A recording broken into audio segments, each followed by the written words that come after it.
식사들 맛있게 하셨어요? 시간이 슬슬 졸립기도 하고 그렇지만 또 여기가 얼마나 시원한지 몰라요. 여기 예배당이 시원하고 아주 좋습니다. 또 이렇게 준비하시는 분들이 점점 더워지는 그런 때예요. 어쨌든 너무 감사하고, 가만히 살아보면 남자들은 다 여자 덕에 살아요. 여자 덕에 살아요. 엊그제 누가 쪽지를 하나 보내왔는데 거기 보니까 전공협에서 온 쪽지래요. 전공협에서 당선자기라는데, 전공협이 뭐냐면 전국 공처가 협회라 그래요. 전공협에서 이렇게 당선작들을 모았는데 장려상이 이런 거래요. 장려상. 네, 장려상. 아내를 위한 아내의 남편이 되겠습니다. 동상. 아내가 나를 위하여 무엇을 할지를 생각하기 전에 내가 아내를 위하여 무엇을 할 것인가를 생각하라. 은상도 있어요. 은상. 나는 아내를 존경한다. 고로 존재한다. 금상은 이런 거래요. 나는 아내를 위한 역사적 사명을 띠고 이 땅에 태어났다. 특별상도 있어요. 특별상은 니들이 아내를 알아? 이런 거고. 공로상. 나에게 아내가 없다는 것은 나를 2번 죽이는 것이요.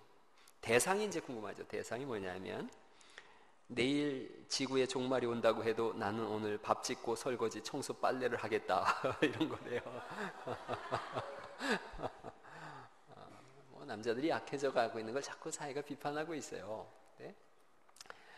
남자들이 진짜 많이 약해졌죠. 어떤 사장님이 공처가로 소문나가지고 직원들이 사장님만 보면 공처가라고 흉을 봤더니 회식 자리에서 사장님이 이제 화가 잔뜩 나가지고 그랬다는 거예요. 이 중에 공처가 아닌 놈들이 누가 있어?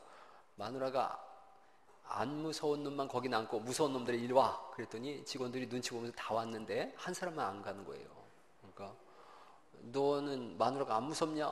그랬더니 우리 집사람이 사람 많은데 가지 말라 그랬다고. 사장보다 마누라가 무서운 거죠. 예, 어쨌든 남자들이 점점 약해지는 그 어깨를 거룩한 손을 들어 기도할 때 하나님이 강하게 하실 줄 믿습니다. 남편들이 힘든 시대를 살아가고 있어요. 남자들이 살아나려면 열심히 전도하셔야 됩니다. 자꾸 여자들만 들어와가지고, 오늘 우리 교회 2분 등록을 하셨더라고요. 2분. 그러니까 수요일까지 하시면 3분이에요. 근데 제가 오늘 밑에 2층에 갔더니 등록증을 한 분이 더 가져오셨어요. 그래서 수요일 날 오신 우리 서승현 집사님, 그리고 오늘 우리 신현국 형제님, 그리고 또 한 분의 여자분이 등록하셨는데, 제가 얼마나 바빴는지 아직 이름도 확인 못했어요. 막 이리 뛰고, 이거 조금 볼륨 낮춰봐요. 이거 울리는데.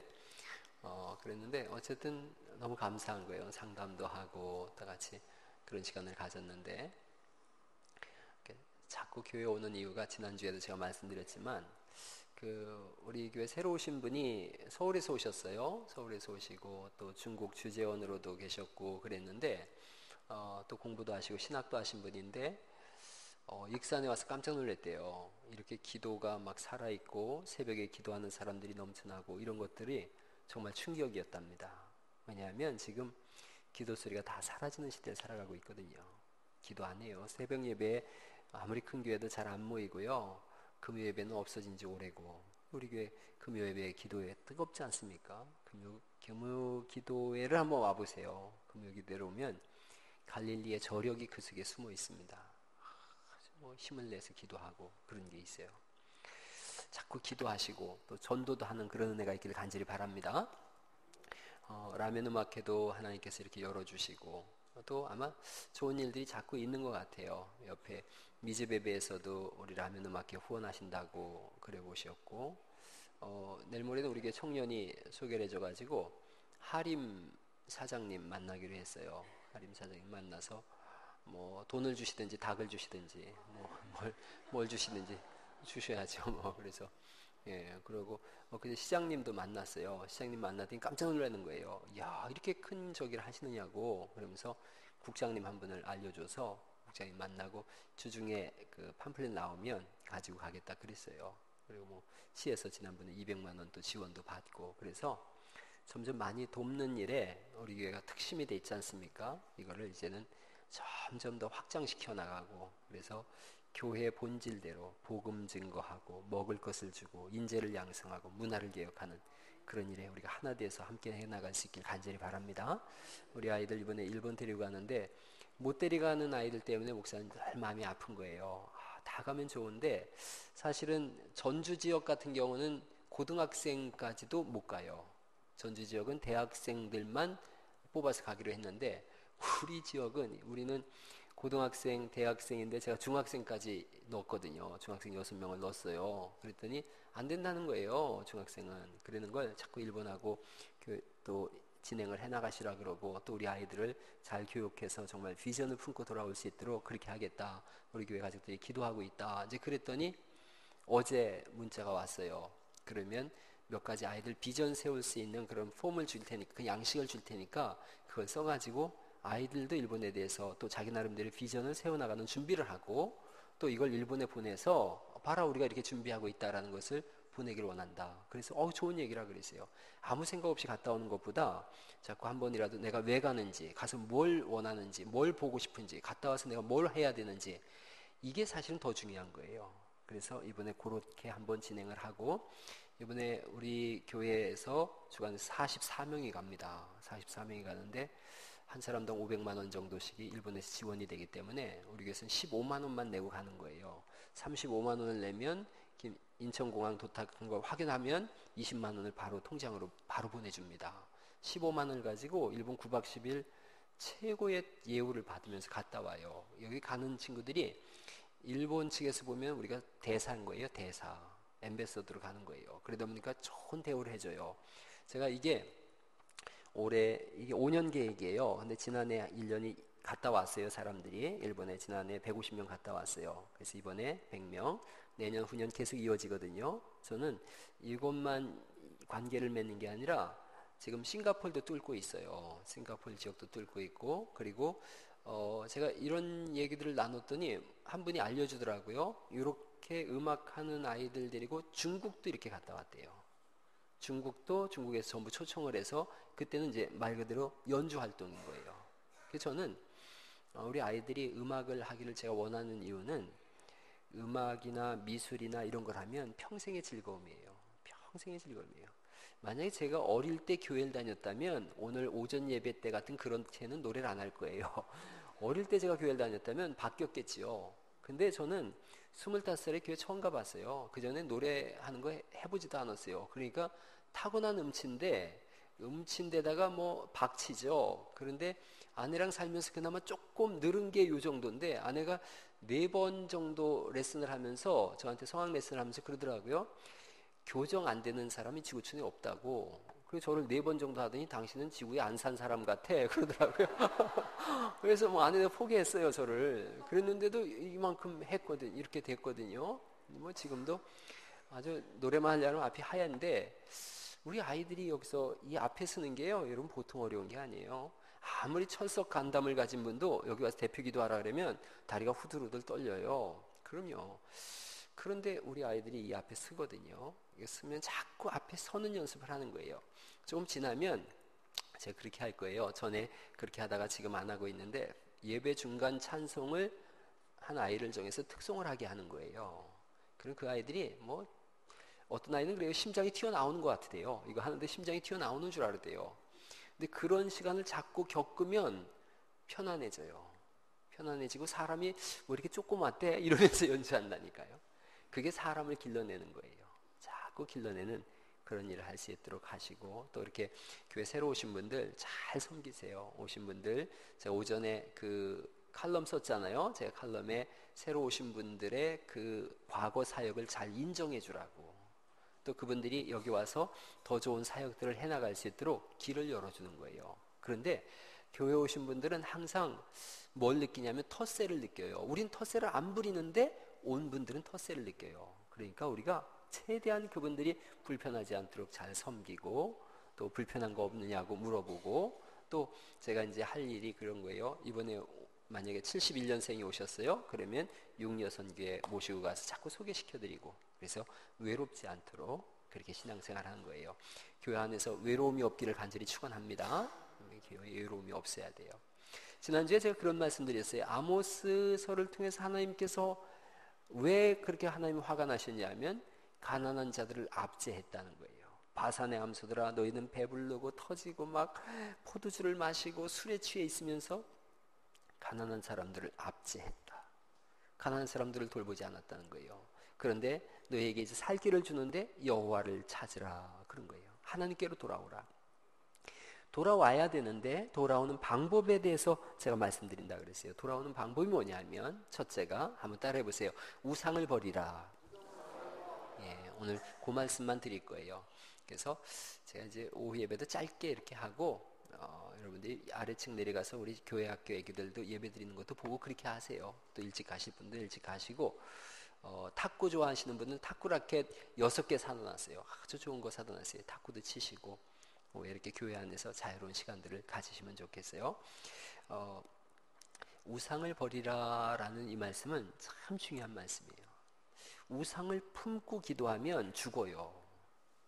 그런데 하나님을 품고 기도하면 사는데 우상을 품고 하나님의 이름을 부르잖아요? 죽어요. 이게 무시무시한 말씀이에요. 여러분 그 말씀 뭐냐면 신앙생활을 하면서도 우상을 섬긴다 그러면 그 사람은 살 길이 없는 거예요. 두 가지예요. 첫 번째 10계명 중에 첫 번째 계명이 나 외에 다른 신을 섬기지 말라는 거예요. 즉 우상 섬기지 말라는 거예요. 그건 우리가 잘 알아요. 우상 섬기지 말아야지. 잘 알아요. 우리 중에 혹시 그 점치러 다니시는 분 계시면 손 번쩍. 없군요. 점치러 다니는 분들도 계세요. 뭐 집사님도 점치러 다니시고 뭐 목사님한테 어느 점쟁이가 용한테 한번 가볼까요? 그러고 점치는 사람들도 있어요. 그런데 정신이 이렇게 똑바로 바뀐 그리스도인은 절대로 점치러 안 가죠. 우상의 말 듣지 않죠. 귀신에게 속지 않죠. 그런데 두 번째가 잘 속아요. 두 번째가 우상을 만들지 말라는 거예요. 우상 섬기지 말라는데 첫 번째가 내 앞에 우상을 두지 말라는 말씀이고 두 번째 계명이 우상을 섬기지 말라는 거예요. 이게 무슨 말씀이냐면 그 앞에 빠진 단어가 있어요. 하나님을 우상으로 만들어서 섬기지 말라는 거예요. 여기에 잘 넘어가요. 하나님을 우상으로 만들어서 섬기지 마라. 모세가 언제 망했느냐면 이스라엘 백성들이 언제 망했냐면 모세가 시내산에 올라가서 10계명 받아가지고 내려왔는데 그들은 금송아지 만들어 놓고 그게 뭐라 그런 거예요? 하나님이라고. 이게 광야에서 우리를 출애굽시킨 하나님이다. 그렇게 그 우상을 하나님이라고 얘기해 버린 거예요. 그래서 하나님 분노하셨죠. 그래서 그 금송아지를 깨뜨리고 그 간물을 다 먹게 하고 칼을 빼가지고 성문화 입에다가 서로 찔러 죽이게 하고. 여러분 하나님을 우상으로 만드는 것에 대해서 하나님은 참지 않으세요. 그럼요 하나님 측에서 보면 너무너무 기분 나쁜 거예요. 너무 기분 나쁜 거예요. 온 천지를 지으신 하나님을 글쎄 제가 만약에 이게 하나님입니다 그래 봐봐요. 그럼 하나님 얼마나 기분 나쁘시겠어요. 아니 이거 내가 만든 거야. 근데 왜 그걸 나라고 그래? 그렇게 하시는 거예요. 그래서 신앙생활에 있어서 하나님을 부른다라는 것은 하나님을 제대로 아는 거예요. 여러분 하나님을 제대로 모르면 우상이 하나님인 줄 알아요. 우상이 하나님인 줄 알아요. 여러분 이런 경우는 있어요. 이런 경우를 한번 생각해 보세요. 제가 충북 증평이라는 데서 그 아버지를 전도하기 위해서 감리교회죠. 감리교회를 아버지를 1년간 모시고 나갔어요. 그런데 저는 뭐 그때도 그 목회자의 꿈을 꿨으니까 열심히 전도했어요. 동네 이렇게 다니면서 시골 동네 전도하기가 좋아요. 동네 다니면서 전도했는데 마침 할머니 한 분을 전도했어요. 근데 이 할머니가 평생 불교 다니신 분이에요. 평생 불교 다니면서 부처 섬기던 분이에요. 그런데 뭐 여러 가지 우여곡절 끝에 그분이 교회 나오셨거든요. 나오시니까 그분은 꼭 하나님도 부처 섬기듯이 해요. 새벽에 이렇게 다 머리 이렇게 단장하고 새벽 예배 꼭 나오세요. 새벽 나와서 그렇게 기도하시고 그리고 목사님 보고서 뭐 보살님이라 그러고 그래요. 큰 보살님 작은 보살님 그러고 어느 날은 새벽에 목사님이 깜짝 놀랐대요. 너무 수고하신다고 소주 반 병에 담배 한 갑을 글쎄 목사님들이 그러셔요. 그런데 신기한 걸 제가 본 거예요. 뭐냐면 이분이 하나님을 인격적으로 만나기 전이에요. 이게 하나님 말씀이라 그랬거든요. 알려드렸어요. 그랬더니 이걸 불경 취급하는 거예요. 그래서 꼭 이렇게 모시고 다녀요. 하나님 불경이다 생각한 거죠. 이분은 성경이니까. 그런데요 손자가 배 아프다 그러면 배에다 올려놓고 머리 아프다는 머리에 올려놓고. 근데 그 할머니 간증이 놀라워요. 손자가 배 아프다고 떼굴떼굴 굴렀는데 배에다 올려놓으면 손자가 낫는다는 거예요. 머리 올려놓으면 머리가 안 아프다고 그러고. 저는 이해가 되어져요. 그럴 수 있겠다. 그 아무것도 모르는 상태니까 하나님은 그 기도 들어주신다. 그런데 그분이 교회 나왔어요. 우리 목사님께서 송 선생님, 그때 이제 송 선생이었어요. 송 선생이 전도했으니까 복음도 전하고 그러세요. 그래서 할머니하고 제 단짝이에요. 우리 박정희 사모님하고 저하고 사랑하는 사이인 건 온 교인이 다 알죠. 예, 그 할머니하고 내가 그랬어요. 그랬는데 그 할머니에게 복음을 알려드렸어요. 하나님이 인격이신 걸 알려드렸어요. 인격이신 걸. 그 인격이라는 건 너무 쉽게 어른들한테 설명되어져요. 하나님 아버지세요. 그러면 끝나요. 하나님 아버지세요. 그랬더니 그분이 다 알아듣는 거예요. 아버지시라고? 그러면 이거 배에 안 올려놔야 되겠네? 그렇게 얘기하시는 거예요. 무슨 얘기인지 아시겠죠? 하나님이 인격이시라면 내가 이거 배에 올려놓고 부적 삼아서 비나이다 비나이다 할 일이 없다는 거죠. 그게 하나님을 알아감이에요. 여러분, 하나님을 깊이 알아가는 은혜가 있기를 간절히 바랍니다. 알아가면 알아갈수록 뭐가 제거되는 거냐면 우상이 제거되는 거예요. 하나님을 우상 섬기듯이 하는 분들이 있어요. 하나님을 인격적으로 못 만났어요. 십자가 목걸이 해두고 다니면서 십자가를, 이게 우상이 된 거예요, 이게. 그래서 이게 있으면 든든하고 이게 없으면 불안하고. 여러분, 하나님이 어떻게 십자가 여기 목걸이 속에 들어있나요? 그렇지 않잖아요. 하나님이 우상이 됐을 때 여러 가지 신앙의 제약들이 생겨져요. 여러분, 여기는 거룩한 단이라 그래요. 이거 맞는 거예요. 왜냐하면 여기서 하나님의 말씀이 선포되어지거든요. 그러니까 존중해 줄 필요가 있어요. 존중해 줘야 돼요. 그러나 이게 우상이 되면 안 돼요. 제가 늘 드리는 말씀이에요. 강단의 권위를 인정해 줘야지 제가 설교를 할 수가 있지요. 그러나 강단의 권위를 인정하는 이유는 이런 거예요. 하나님의 말씀을 제가 받아서 선포하니까 강단의 권위를 인정해 주는 거지, 이 단을 인정하는 건 아니라는 거죠. 이 단을 인정하는 건 아니에요. 그러니까 아이들이 여기 와서 뛰놀 때는 어른들이 그렇게 얘기를 하셔야 돼요. 야, 거기서 목사님이 말씀 전하고 찬양대가 이렇게 찬양하고 하는 거니까 거기서 뛰놀지 말고 밖에 나가서 뛰어놀면 좋겠다. 그렇게 하셔야 돼요. 근데 큰일 나. 거기 어떻게 그래? 이러면은 이게 뭐가 되는 거예요? 우상이 돼버리는 거예요. 그러니까 우리가 우상이냐 아니냐에 대한 부분에서 신앙생활하면서 너무 많이 속아요. 우리 교회에서 성찬식해요. 성찬식하고 남은 거 제가 다 먹으라 그러거든요. 근데 천주교는 이거 안 먹어요. 천주교는 안 먹는 이유는 딱 한 가지예요. 뭐냐면 포도주에 기도를 하면 이것이 예수님의 보혈이로 변했다라고 하는 화채설을 주장해요. 화채설. 그러니까 진짜로 예수님의 보혈인 거예요, 이분들한테는. 그리고 떡을 기도하면 이거 예수님의 몸이 됐다라고 하는 진짜 몸이라고 해요. 그러니까 못 먹어요. 먹은 다음에 남은 건 다 버려요. 땅에 묻어요. 근데 우리는 기념설이에요, 기념설. 주님이 이것을 기념하라 그러셨거든요. 그 포도주는 말 그대로 포도주인 거예요. 피가 아닌 거예요. 근데 예수님의 보혈로 우리가 기념하는 거죠. 그러니까 남는 걸 왜 다 버려요? 아깝잖아요. 그래서 제가 먹으라 그러는 거예요. 시험 들지 않길 바랍니다. 어떻게 성찬식하고 남은 거를 이걸 어떻게 먹을 수가 있어? 그런 게 아닌 거예요. 이건 주님이 바울을 통해서 말씀하셨잖아요.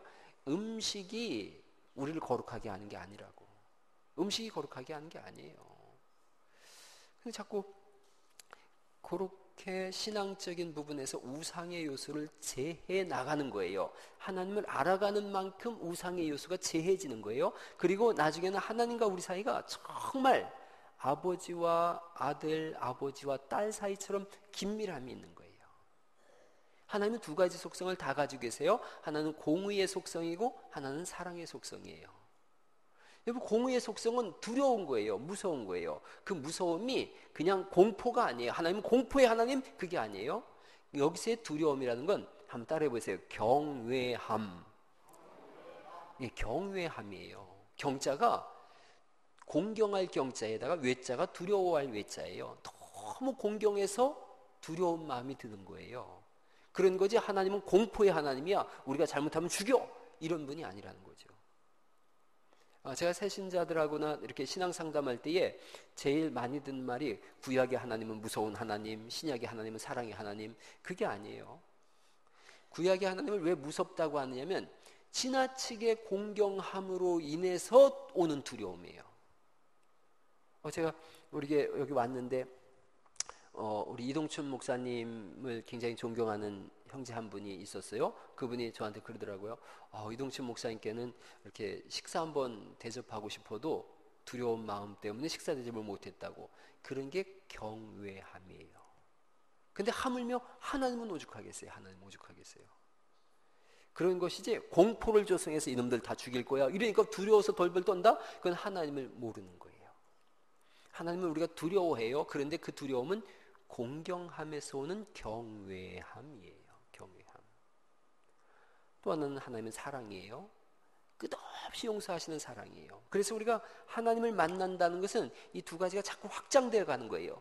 점점 더 두려우면서도 점점 더 친밀함, familiar, 친밀함이 있는 거예요. 여러분, 하나님과의 친밀함을 누릴 수 있기를 예수 이름으로 축원합니다. 이게 참 중요한 거예요. 하나님의 친밀함이 우리 안에 들어오면 성도 간에도 친밀함이 생겨나요. 교회 안에서 제일 좋은 단어가 뭐냐면 친밀함이에요. 친밀함. 아주 밀접한 거예요. 친해서 밀접해지는 거예요. 아주 친밀함. 그래서 보면 좋고 만나면 좋은 친구, 그대 내게 행복을 주는 사람, 외롭고 힘든 길 걸어갈 때에 그대가 동행함으로 인해서 외롭지 않은 그 길. 이게 참 두고두고 좋은 말이에요. 옆에 사람한테 한번 얘기해보세요. 그대 내게 행복을 주는 사람입니다. 얼마나 좋은지 몰라요. 얼마나 좋은 말인지 몰라요. 얼마나 좋은 말인지 몰라요. 행복을 주는 사람. 여러분, 오늘부터 주님 부르시는 그날까지 아니 천국에 가서도 서로가 서로에게 행복을 주는 분들 될 수 있기를 간절히 바랍니다. 제가 우리 교회 가족들을 잘 알지요. 이렇게 만나면 만날수록 참 따뜻한 사람들이에요.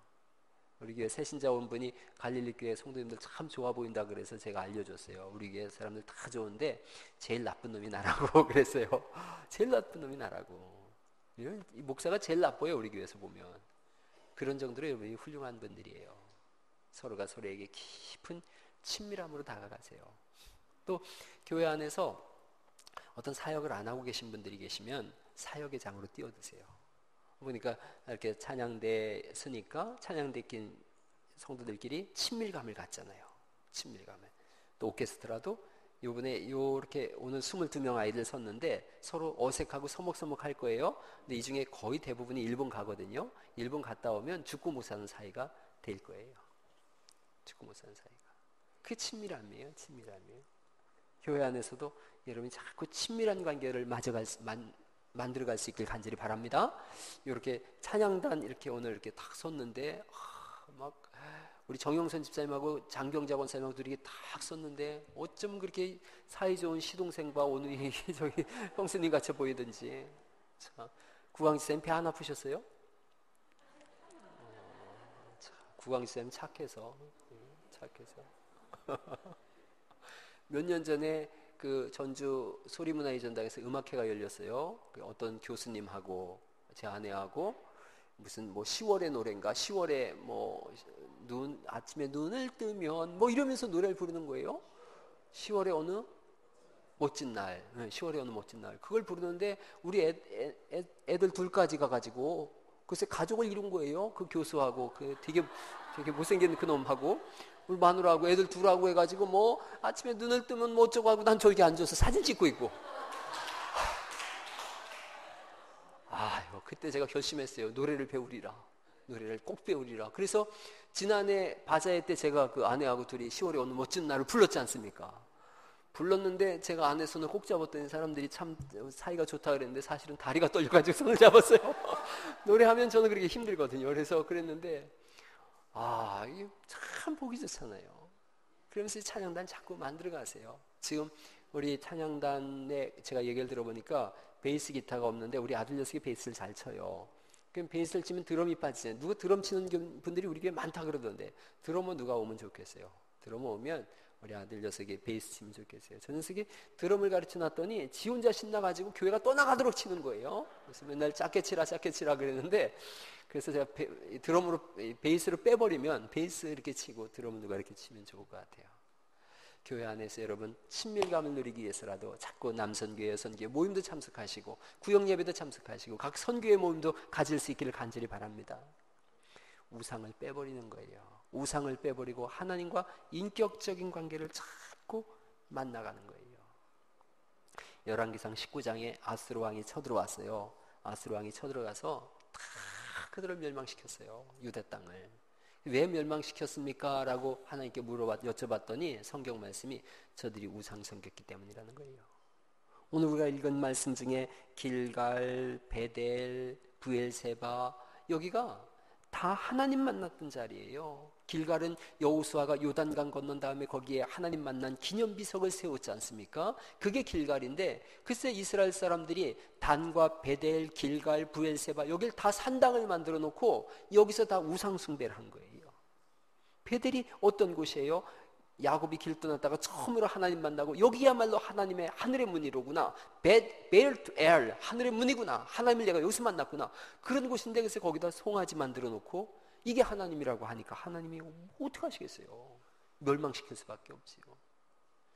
유다는 거꾸로예요. 유다는 하나님을 잘 섬겼어요. 히스기야 왕이 열왕기상 18장 말씀부터 보면 하나님을 섬겼어요. 그랬더니 하나님께서 유다 땅을 살게 하시는 거예요. 여러분, 하나님만이 우리 아버지시요 우리와 인격적 관계를 맺으시는 전능하신 신임을 믿습니다.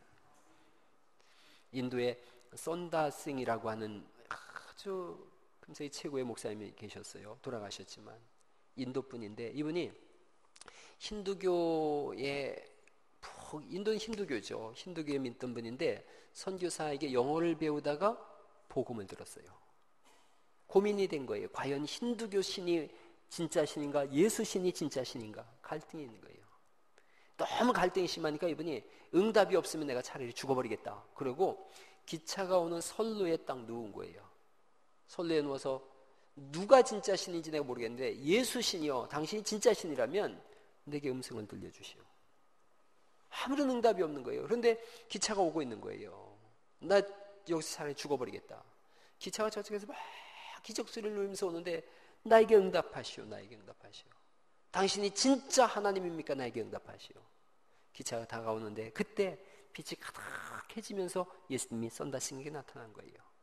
내가 너를 위하여 십자가를 진 예수다. 그때부터 이분이 예수님을 만났어요. 그래서 예수를 믿는데 힌두교 집안이거든요. 가정에 가서 내가 예수님 만났다고 얘기한 거예요. 나 예수님으로 개종하겠다고. 지금도 그래요. 중동 사람들은 개종하면 죽입니다. 아들이라도 죽여요. 가족회의를 열었어요. 추방이에요. 추방시켜라. 그래서 썬다싱이 나오는데 그 엄마가 도시락을 사주는 거예요. 가다 먹어라, 배고프면. 가다가 이분이 너무 피곤해서 산 중턱에서 잠이 들어버렸어요. 눈을 떠보니까 자기 옆에 산적 셋이 죽어 있는 거예요. 보니까 자기 도시락을 산적들이 먹은 거예요. 그 속에 독이 들었던 거예요. 이게 이 사람들의 종교예요. 못 죽이니까 독을 넣어서라도 차라리 죽여서라도 너를 개종 못하게 하겠다는 거예요. 이분이 예수님 믿었어요. 사방을 다니면서 전도하는 거예요. 오늘은 히말라야 쪽을 지나가는데 발에 돌이 툭 굴러져서 찾아서 그 돌이 떼굴떼굴 굴러가더래요. 그래서 저 마을에 가려면 큰일 났는데, 그래가지고 내려갔더니 마을 사람도 이 사람 보고 막 절을 하는 거예요. 왜 그런가 했더니 이 지역 앞에 말도 못할 큰 뱀이 하나가 있는데 그 뱀이가 사람을 자꾸 죽이는데 그 돌에 맞아 죽은 거예요. 뱀이 대가리가 깨져가지고. 그러니까 야, 이거 하늘에서 내려온 사람이다 이렇게 돼버린 거죠. 복음을 전했어요. 수많은 기사와 이적들을 바라면서 복음을 증거했어요. 하나님만이 진짜 하나님 신인 줄 믿으시기 바랍니다.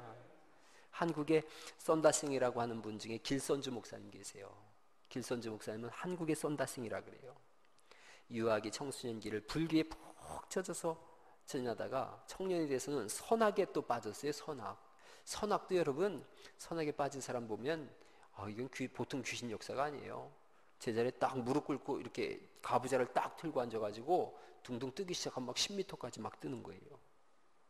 이 사람도 이 길선주 목사도 선악에 아주 이렇게 깊숙이 들어가가지고 귀신하고 소통하는 관계가 됐어요.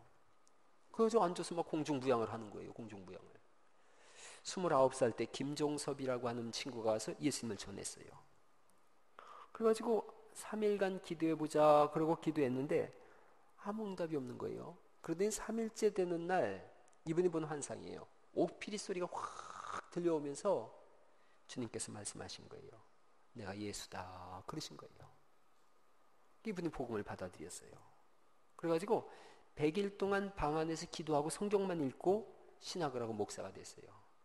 그분이 새벽 예배 만든 거예요, 우리나라에. 그래서 모든 목사들로부터 공격을 당하는 거예요.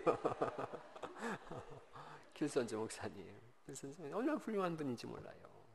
1907년 한국 부흥을 이끈 가장 위대한 분이 됐어요. 우상을 깨쳐버리고 하나님과 인격적 관계를 맺을 때 하나님 우리에게 더 크게 역사하시는 줄 믿으시기 바랍니다. 그럼요. 하나님 살아계세요. 제가 엊그제 읽은 글이에요. 정확하게 생각이 안 나는데 피난 이렇게 오는 거예요. 배 타고서 암만 이쪽으로 이렇게 오는데 배 타고 오는데 풍랑이 너무 많이 치는 거예요. 너무 많이 치는 거예요. 다 죽을 것 같은 거예요. 근데 그 중에 예수 믿는 사람 한 사람이 있었어요. 풍랑을 잠잠케 하신 예수님 우리 구원해 주세요. 그랬어요. 그 순간 찬란한 빛을 띤 분이 그 배에 온 거예요. 그런데 그 배에 있던 모든 사람들이 알았대요. 예수님이구나. 그래서 배에 내리는 순간 바다가 잔잔해졌어요. 이분들이 다 와가지고 지금 어느 나라가 가장 전 세계에서 부흥되고 있냐면 독일이에요. 왜 독일이 부흥되냐면 그 중동에 있는 해교도들이 오갈 데 없는 이분들이 독일로 다 전부 들어갔어요. 그래서 이분들이 예수를 믿게 된 거예요. 이런 수많은 기적들이 막 일어나니까 예수님을 믿게 된 거예요. 그래서 실제로 30명 정도 모여서 문을 닫으려고 했던 교회가 300명 이상으로 부흥됨으로 인해서 제2의 종교개혁이 일어났다는 거예요. 하나님은 지금도 살아서 역사하시는 분인 줄 믿습니다. 우리가 기도하는 기도의 소망이 어디에 있어요? 이런 데 있는 거예요. 하나님은 지금도 기도하면 들으신다. 하나님은 지금도 기도하면 역사하신다. 하나님 우리 이 가운데 예배 가운데 임재하시고 두세 사람이 내 이름으로 모인 곳에 내가 반드시 너와 함께한다. 할렐루야. 살아계신 하나님이세요. 그분과 인격적 관계를 맺어가는 거예요. 귀신과는 인격적 관계가 맺어지질 않습니다. 여러분 점치러 가신 분들 기억나세요? 점치러 가면은 그 점치는 여자가 이렇게 탁 비슷하게 누워가지고 애나 어른이나 할머니나 할아버지 나오나 소용없어요. 할머니가 야 이년아 이러잖아요. 귀신이 아이고 오셨습니까? 어떻게 오셨나? 이렇게 하는 귀신 나 본 적 없어요. 야 이년 너 이년 죄 때문에 왔지? 뭔 일 때문에 왔지 이년아? 이거 그냥 니가 그냥 야 임마 뭐 이러고 막 그러는 거예요. 귀신은 비인격 점 한 번도 안 쳐봤어요? 한 번도 점들 안 치본 사람들처럼 그 나만 점 치본 사람 같이 왜 그렇게 하는 거예요 지금? 한 번도 점쟁이 안 만나본 사람들처럼 그러잖아요. 야 이년 뭐 이러고 더 그러잖아요. 권사님 가보셨어요? 조정성 권사님? 가보셨어요? 아이고 2년 전에 소리 듣고 오셨구만. 그런데 목사가 2년 전에 하는 거 반잔말이죠. 하나님은 인격이에요. 여러분 보세요. 예수님께서 요한계시록 3장에 그렇게 말씀하셨어요. 볼지어다 내가 문 밖에 서서 문을 두드리노니 내가 문을 열면 내가 들어가 너로 더불어 먹고 너는 나로 더불어 먹으리라. 예수님은 문을 두드리시는 분이세요. 그런데 귀신은 어떻게 와요? 귀신은 틈으로 오는 거예요. 틈으로. 빈틈을 찾아서 틈을 보이지 말라고 성경 말씀하잖아요. 틈으로 오는 거예요. 비인격인 거예요. 비인격. 여러분 뱀이 집 안에 들어올 때 문 뚝뚝뚝뚝 두드리면서 나 좀 들어가서 좀 같이 놉시다. 그런 뱀 봤어요? 없어요? 뱀은 이상하게 틈으로 이렇게 들어와요. 그래서 예수님은 문 밖에서 두드리는 거예요. 그래서 전도도 인격적으로 하는 거예요. 전도도 인격적으로.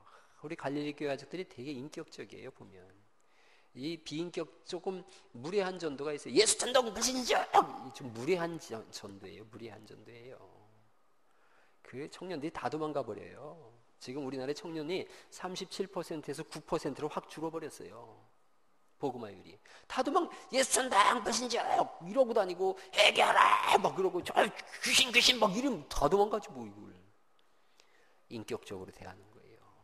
예수님은 철저히 인격이에요. 복음을 전할 텐데 좀 들어봐 주시겠습니까? 진리에 대해서.